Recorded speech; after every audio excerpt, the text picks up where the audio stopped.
नमस्कार, मैं हूं दर्शना और आप देख रहे हैं खबर 100। आइए रुक करते हैं आज की खबरों की ओर, लेकिन उससे पहले एक नजर हेडलाइंस पर। सीएम शिवराज सिंह चौहान ने पीएम मोदी को दिया धन्यवाद। कांग्रेस प्रवक्ता अजय सिंह यादव ने कहा, भाजपा सरकार ने किया बहुमत का दुरुपयोग। अतिथि शिक्षक ने सरकार से नियमितीकरण की मांग की। पुलिस ने नकली डिटर्जेंट पाउडर फैक्ट्री का किया भांडाफोड़। राज्यसभा में रविवार को केंद्र सरकार ने खेती से जुड़े 2 बिल ध्वनित में पास करा लिया है, जिसके बाद मध्य प्रदेश के मुख्यमंत्री शिवराज सिंह चौहान का बड़ा बयान सामने आया है। शिवराज ने कहा कि संसद में पारित कृषि बिल किसानों के शक्तिकरण की दृष्टि से ऐतिहासिक है। यह बिल एक नए युग की शुरुआत है। मध्य प्रदेश के किसान भी बिल का समर्थन कर रहे हैं, क्योंकि इसके बाद भी कृषि मंडी का अस्तित्व रहेगा, व्यापार चालू रहेगा। साथ ही सीएम ने बिल का विरोध करने वालों की अनावश्यक भ्रम फैलाने के लिए निंदा की है और सीएम शिवराज ने इस किसान हितैषी बिल के लिए प्रधानमंत्री नरेंद्र मोदी को धन्यवाद भी दिया है। सर, आज राज्यसभा में बिल पास हुआ, कृषि बिल। मैं प्रधानमंत्री जी को धन्यवाद देता हूं। कृषि संबंधी बिल ऐतिहासिक है। ये किसान के सशक्तिकरण के लिए, ये उनकी आय बढ़ाने के लिए, ये उनके उत्पादन के लिए और बेहतर मूल्य के लिए है। ये किसानों को अतिरिक्त विकल्प प्रदान करने के लिए है। अब मुझे समझ में नहीं आ रहा, सीधी बात है कि कृषि उपज मंडी खुली रहेंगी, मंडियां बंद नहीं होंगी, मंडी में व्यापार चालू रहेगा। लेकिन अगर किसान ये चाहता है कि मंडी के बाहर उसको बेहतर दाम मिल सकते हैं, तो हम उसको बाहर बेचने पे रोकना क्यों चाहते हैं, रोक क्यों लगाना चाहते हैं? मंडी में जाए बिना घर पे उसको बेहतर दाम मिलते हैं, फार्म गेट पे बेहतर दाम मिलते हैं। कोई वेयर हाउस में खरीद रहा है, कोई और अपनी मंडी बना के खरीद रहा है और ठीक दाम दे रहा है, तो किसान को रोकना क्यों चाहते हैं? कोई फूड प्रोसेसर सीधे खरीद रहा है, तो बिचौलिए बीच में से दूर क्यों नहीं होने चाहिए? बिचौलियों क्यों पैसे खाएं? कोई एक्सपोर्टर अगर सीधे किसान से खरीद के एक्सपोर्ट कर रहा है, तो इसमें आपत्ति क्या है? मुझे समझ में नहीं आता कि जो विधेयक किसान के हित में है, केवल भ्रम फैलाने की कोशिश हो रही है। देश के किसान प्रधानमंत्री जी के साथ है, और ये जो भ्रम फैलाए जा रहे हैं, इसका पर्दाफाश किया जाएगा। कौन बिचौलियों के साथ देना चाहता है? इसलिए भ्रम लाख फैलाने की कोशिश करें। मध्य प्रदेश में किसान पूरी तरह से स्पष्ट है कि ये बिल किसान के हित में है, और उससे किसान को लाभ होगा। किसानों के सशक्तिकरण के एक नए युग का आरंभ हो रहा है। उनकी आय दुगनी करने का एक नया अभियान प्रधानमंत्री जी ने चलाया। और ऐसे समय अगर कोई दुर्भाग्यपूर्ण घटनाएं करता है, कोई माइक तोड़ता है, तो ये खिसियानी बिल्ली खंबा नोचे जैसी गतिविधि क्यों कांग्रेस और बाकी लोग करना चाहते हैं?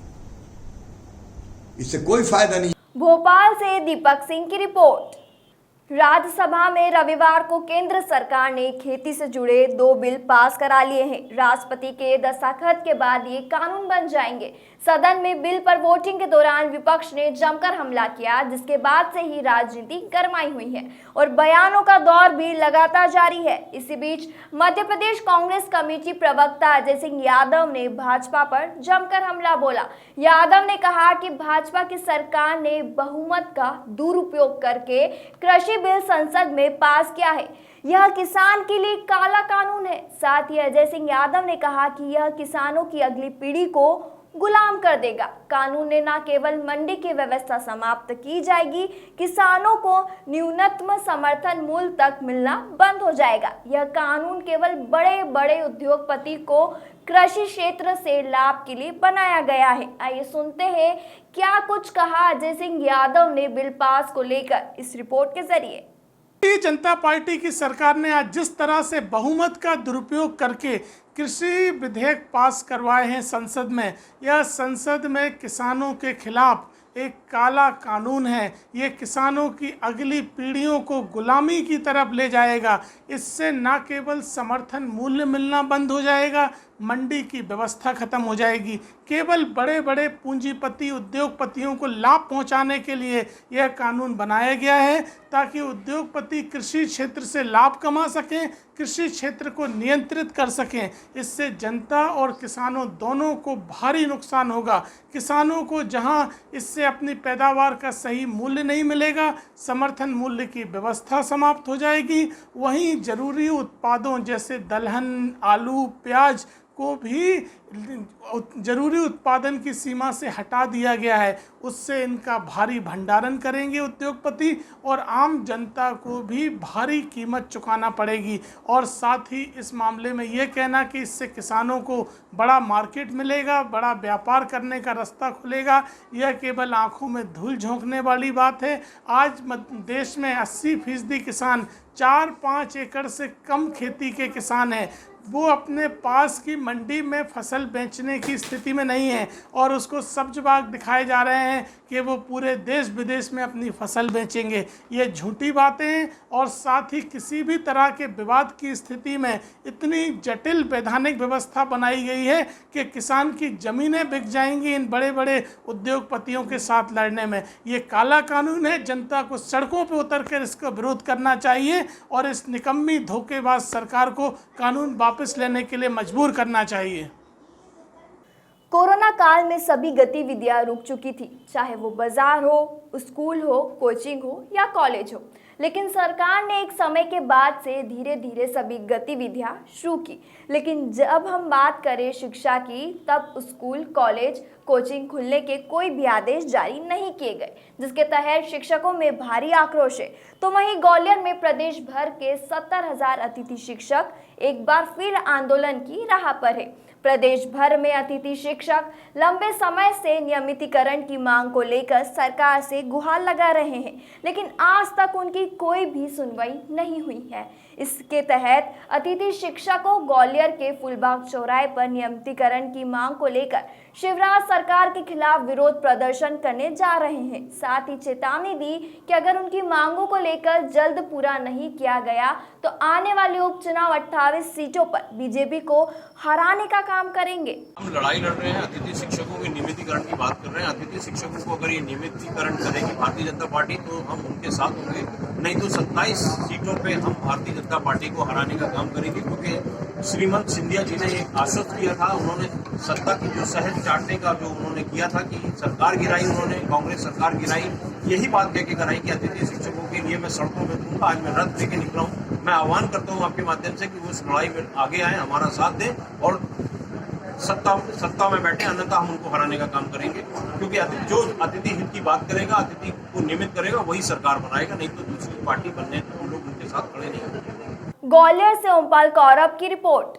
एक और पूरा देश कोरोना महामारी से जूझ रहा है, तो वहीं दूसरी ओर अवैध कारोबार अपनी चरम पर है।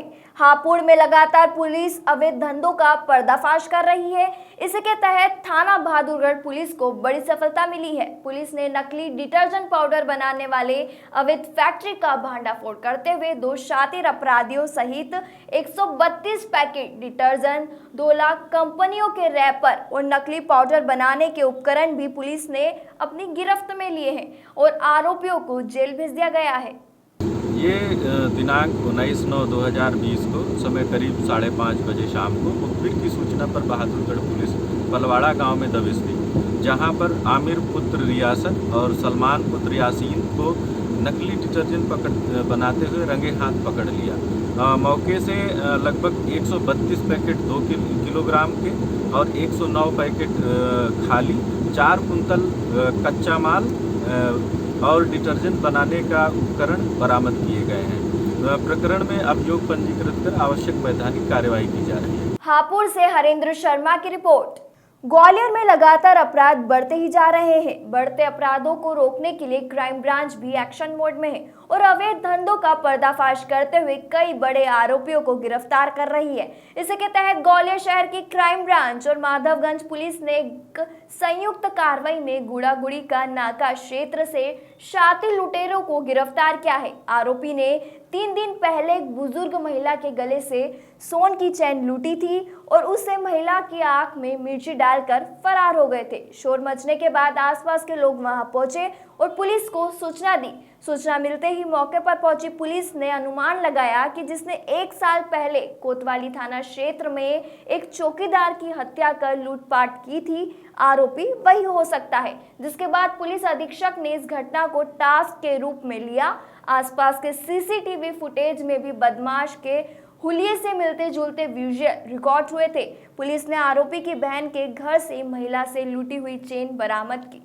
थाना माधवगंज की मोचीवाली क्षेत्र है, एक वहाँ पे लूट की घटना हुई थी। करीब शाम को 5 बजे एक अम्मा अपने घर पे बैठी थी तो वहाँ उनकी आंखों में मिर्ची झोंक के उनकी चेन खींच ले गया था एक लड़का। तो उसमें लगातार एसपी सर मार्गदर्शन कर रहे थे, लगातार वो टिप्स दे रहे थे और कई टीमें भी उसमें गठित की थी। तो आज उसमें सफलता मिली है। इसमें थाना माधवगंज और क्राइम की टीम ने मिलके आरोपी कल्लू वाल्मीकि है उसको पकड़ा है और चेन जब्त हो गई है। कहाँ से पकड़ा है इसका क्या पूरा? ये गुड़ागुड़ी के नाका पे 12 बीघा क्षेत्र है, वहाँ पे ये इसकी खबर थी तो टीम ने उसको पकड़ा वहाँ पे। फिर इसकी बहन के घर से जो टूटी हुई जो चेन थी वो बरामद हुई है और उसकी गिरफ्तारी हुई है। इसका थाने में कोई रिकॉर्ड?